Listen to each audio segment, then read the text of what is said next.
The truth of the share market channel में आपका स्वागत है। मैं भुवनेश अग्रवाल। नमस्कार दोस्तों।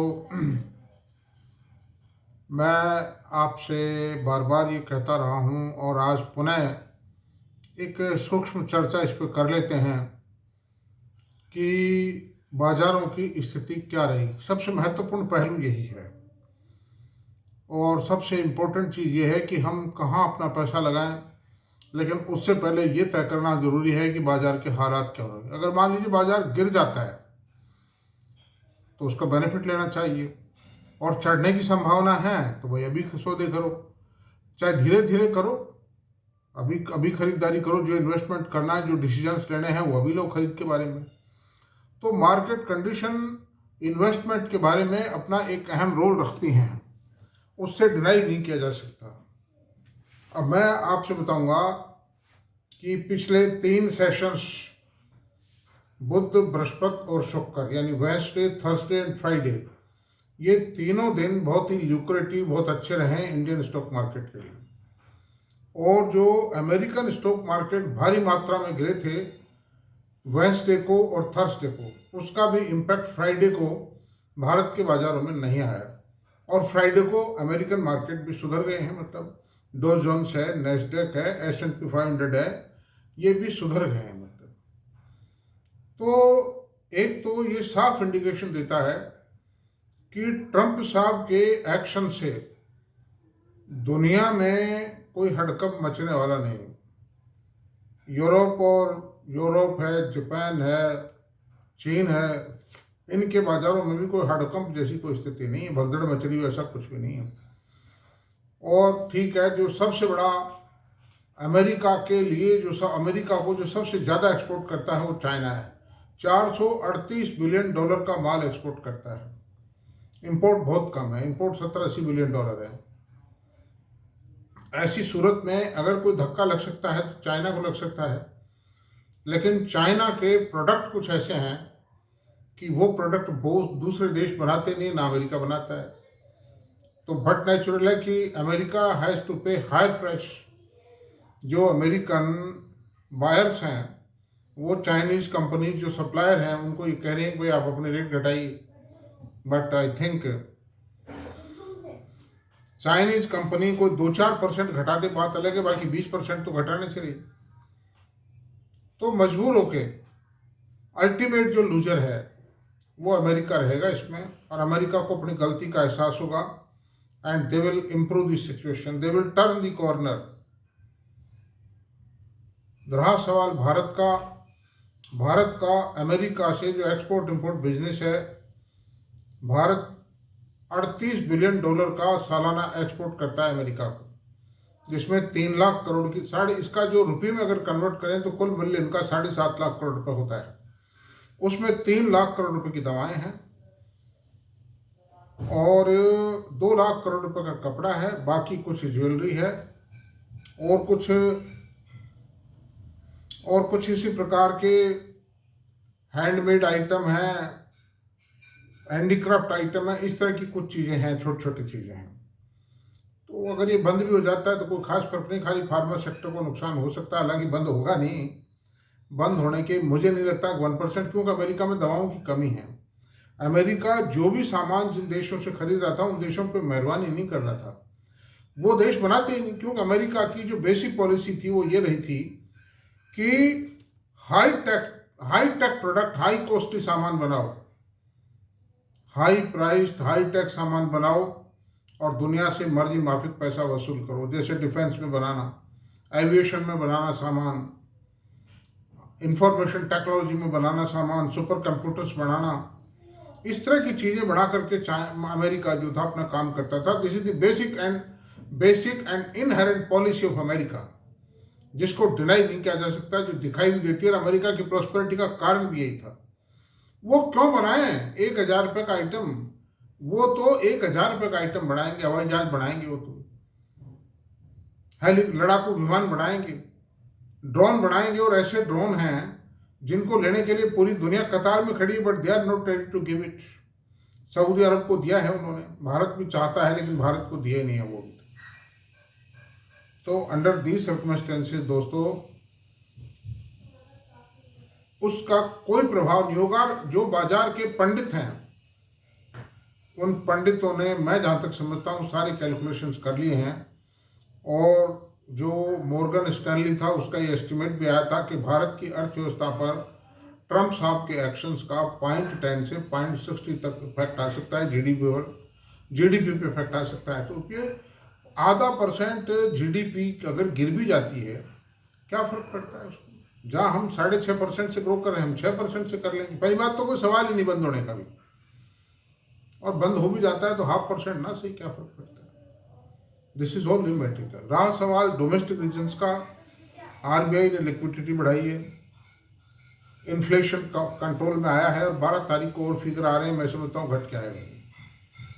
3.9 या 4.0 आ सकता है इन्फ्लेशन।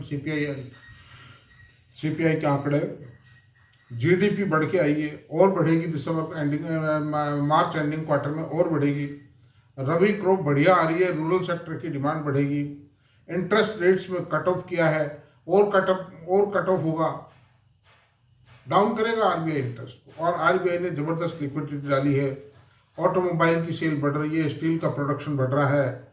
ये सारी चीजें मार्केट को एक अच्छा संदेश देती हैं, और इन सारी चीजों को बाजार के पंडितों ने कैलकुलेट कर लिया, और इसीलिए मार्केट पिछले हफ्ते में बॉटम आउट हुआ है।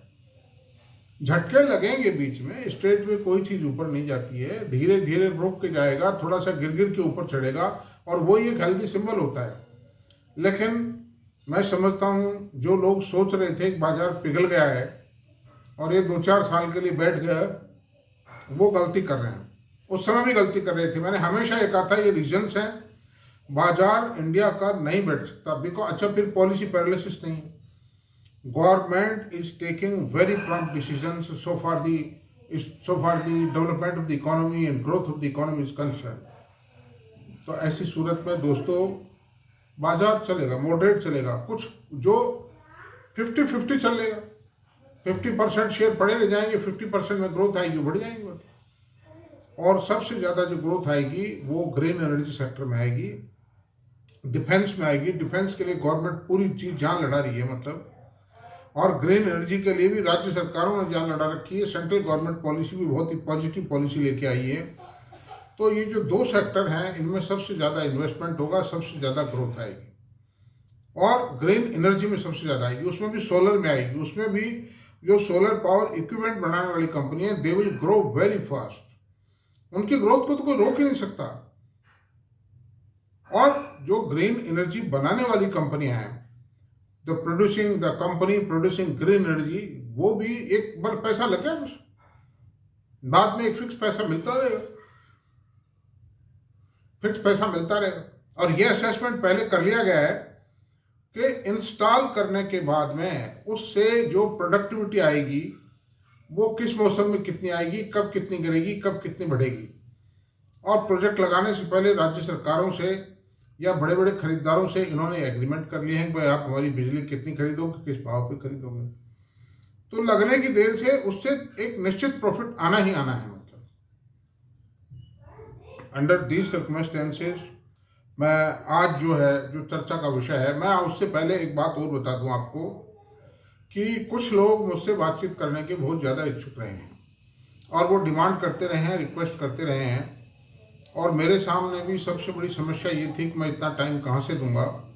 तो मैंने ये व्यवस्था की है बातचीत करने की, मेरे से संपर्क करने की, कि एक यूनिकॉर्न साइट है, यूनिकॉर्न एप्लीकेशन है एक, उस एप्लीकेशन के जरिए आप मुझसे बात कर सकते हैं। हमारा काम ट्रेनिंग एंड एजुकेशन का है, तो आपको जब भी आपको आवश्यकता हो, you can talk with me. और उस साइट का, उस एप्लीकेशन का जो लिंक है वो मैसेज बॉक्स के नीचे मिल जाएगा आपको। यूनिकॉर्न, तो दिस इज द पोजीशन। कोई ज़रूरी नहीं, मैं बहुत कुछ तो यही निपटा देता हूँ, कोई ऐसा खास बात नहीं है, लेकिन फिर भी अगर आपकी इच्छा हो तो आप बात कर सकते हैं। I have made the arrangement, that's all. Another thing, अब 3 शेयर्स हैं जिनके बारे में मैं एक ही बात कहूँगा कि दोस्तों, इन शेयरों को लेके रख दीजिए, ये पीढ़ी दर पीढ़ी काम आएंगे और आपको मालो माल कर जाएंगे। और इस बात की कसम खा लीजिए कि इन शेयरों को 3 साल तक बेचना ही नहीं।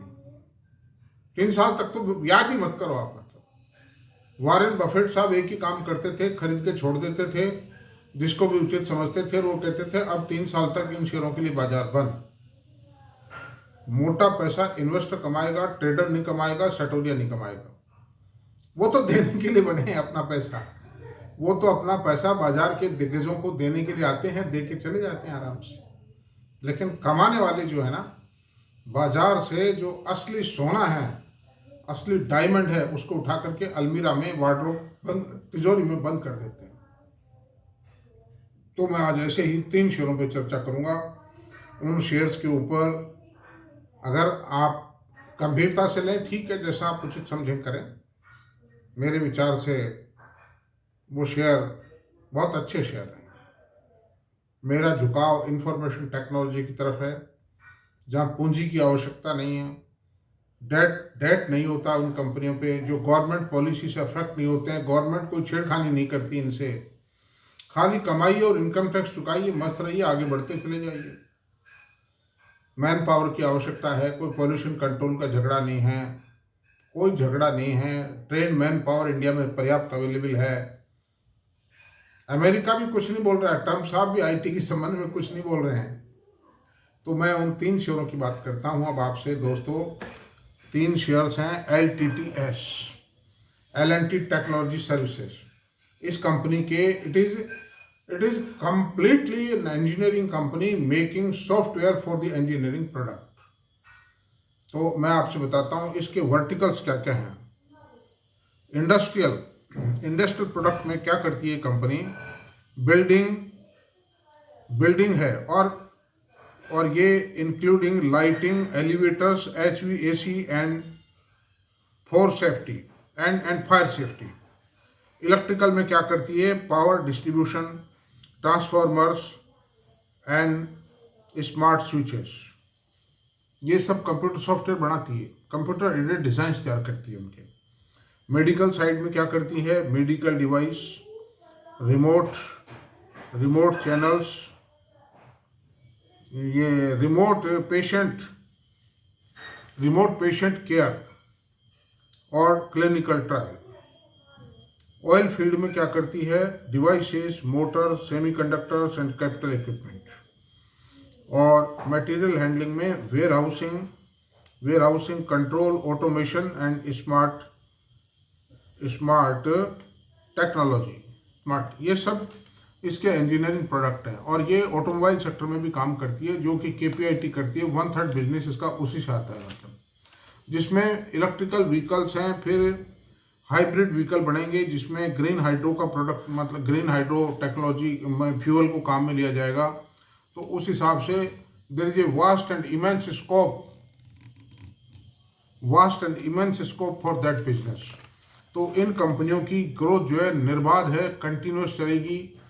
अभी थोड़ा सा कंसोलिडेशन फेज में है, and it is the right time to purchase the share, because I say the catch the line when it is sleeping in the cave. तो अंडर दीज सर्कमस्टेंसेज आई से प्रॉपर है। अब इस शेयर की मैं आपसे बात करता हूँ। इसका CAGR 69% रहा है पिछले 10 साल में। 10 ईयर CAGR इज 69% दोस्तों। REP ratio 41.3%, equity capital 21 crore, और इसकी जो सेल है, लेटेस्ट सेल TTM सेल है 9,334 है। और इसका जो सेल टू इक्विटी रेशो है वो एक बहुत महत्वपूर्ण रोल प्ले करता है शेयर की प्राइस के ग्रोथ में। जितनी छोटी इक्विटी होगी उतना ही ज्यादा शेयर की प्राइसेज स्पर्ट करेंगी। ऐसे this is correct. Rakesh Jhunjhunwala ने जितनी भी शेयरों में इन्वेस्टमेंट किया, वो सबसे पहली बात उन्होंने देखी इक्विटी कितनी है, क्योंकि इक्विटी की सप्लाई मार्केट में इतनी ज़्यादा हो जाए तो वो शेयर को आसानी से बढ़ने नहीं देते हैं। तो ये तो बात रही LTTS की। और आने वाले समय में ये 10 साल में 10 गुना भी हो जाए तो कम है, ज़्यादा भी हो जाएगा। MRF टायर, ये दूसरे MRF टायर हैं, मतलब MRF टायर को तो फिर भी टायर का शेयर है जिसमें मार्जिन कम है, लेकिन ये कंपनियां तो IT सेक्टर की कंपनियां हैं, इनके मार्जिन्स का और इनके बिजनेस का, इनकी ग्रोथ का कोई एंड नहीं। अनदर थिंग चलते हैं हम, न्यूजेन सॉफ्टवेयर। न्यूजेन सॉफ्टवेयर एक सॉफ्टवेयर प्रोडक्ट कंपनी है जो कि दुनिया के 30-40 देशों के अंदर अपना प्रोडक्ट मार्केट करती है, इंडिया में भी मार्केट करती है। और इसके प्रोडक्ट की बात कर लेते हैं पहले हम। इसका प्रोडक्ट है Newgen one platform which enables automation, content management and communication and speedy for banking and insurance and specialty for banking and insurance. OmniDocs contractual content services, loan on site software. तो ये खास तौर से banking and financial services के लिए, insurance services के लिए ये एक सॉफ्टवेयर का प्रोडक्ट बना के देते हैं।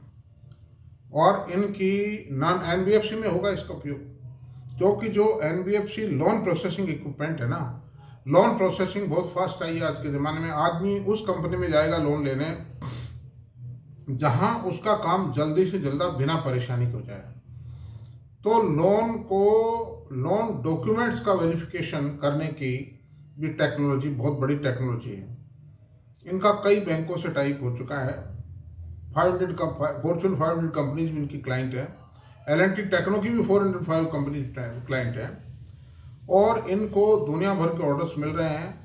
और इनकी जो प्रोडक्ट कॉस्ट है वो एक बार कोई प्रोडक्ट बना देते हैं, बस फिर जो भी खरीदना चाहता है उसको कोड नंबर दे देते हैं, वो आदमी ले लेता है। That is called licensing business. तो लाइसेंसिंग बिजनेस में अपार ग्रोथ है और इस शेयर ने बहुत बड़े रिवार्ड देती रहेगी। तो आने वाले समय के अंदर अभी मंदी से गिर गया था ये share, but the fourth coming time is of Newgen software. तो इसके भी मैं जो कुछ फिनेंशियल्स के बारे में चर्चा करता हूँ। न्यूजेन की 20% CAGR है 10 साल की, और पी रेशो 47 है। लेकिन ये पी रेशो अगर आप इस करंट ईयर की जो EPS है, ये TTM के आधार पर 47.9% है। अगर आप करंट ईयर की पूरी पी रेशो को, पूरी जो प्रॉफिट है उसको इक्विटी से डिवाइड करेंगे तो ये जो पी रेशो है 30 के अंदर आ जाता है। और अगर भाव यही रहते हैं शेयर के, तो नेक्स्ट ईयर जो है ना, नेक्स्ट ईयर की EPS पे ये भाव 15 ही आ जाता है। तो 15 पर इतना हाई टेक, इतना हाई ग्रोइंग कंपनी का भाव नहीं रह सकता 15 की PE पे। 30% से हर सूरत में ऊपर रहेगा। तो the share has got super growth prospects and super appreciated portion. अच्छा, फिर मैं बताता हूँ। इक्विटी कैपिटल 140 करोड़ है। 1 बोनस दिया है इसने अभी है, इसीलिए है, बढ़ गई है। और 1310 करोड़ की सेल है। और इस साल की जो सेल है वो 1500 करोड़ पे एंड होगी। And next year this sale में क्रॉस 2000 करोड़। और इक्विटी जो है, सेल और इक्विटी का जो रेशो जो रेशो है वो 93.57 करोड़ है। मतलब सेल इज 57 करोड़ पर 1 करोड़ ऑफ इक्विटी। तो ये भी अच्छी है, हेल्दी है, मतलब कोई खराब नहीं है। और ये और इम्प्रूव हो जाएगा। मतलब LTI माइंडट्री, इसकी 10 ईयर CAGR 16% है। और ये 16% इसलिए 3 सालों में इस कंपनी ने ग्रो किया ही नहीं है, मतलब क्योंकि सॉफ्टवेयर इंडस्ट्री के अंदर थोड़ी गिरावट थी।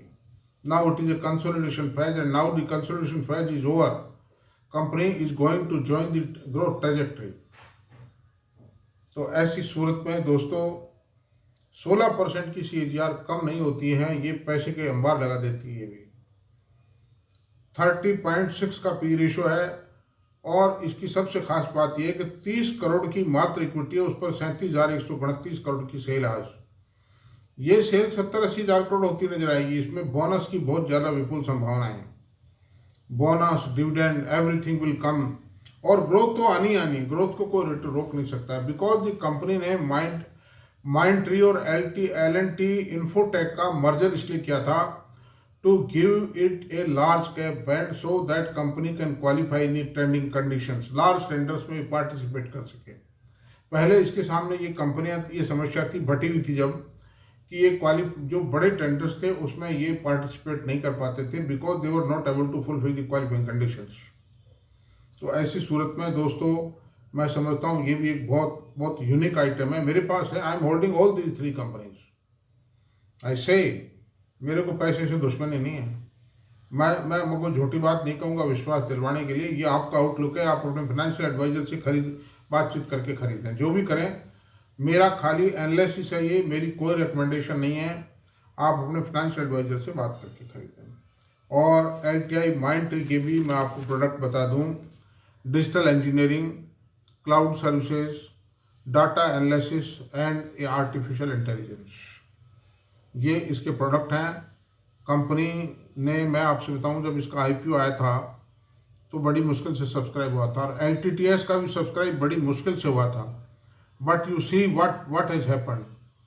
लार्सन ट्यूब्रो का मैनेजमेंट एक ऐसा मैनेजमेंट है, वो कभी मैनिपुलेशन में या सट्टेबाजी में भरोसा नहीं करता है। दिस मैनेजमेंट नेवर प्रमोट्स सट्टेबाजी इन शेयर, स्पेकुलेशन से बिल्कुल दूर, खाली फंडामेंटल्स पे शेयर को ग्रोथ आने देते हैं, बढ़ने देते हैं। तो अंडर दिस सर्कमस्टेंसेस ये सबसे एक सुपर ज्वेल है, जिनके सामने MRF टायर वायर भी कुछ नहीं है, मैं आप सकता हूँ। तो इतना ही रह देते हैं आज का वीडियो पूरा करते हैं, चर्चा समाप्त करते हैं। आपको पसंद आया हो प्लीज़ वीडियो को सब्सक्राइब करें, लाइक करें, शेयर करें, कमेंट करें। Thank you very much.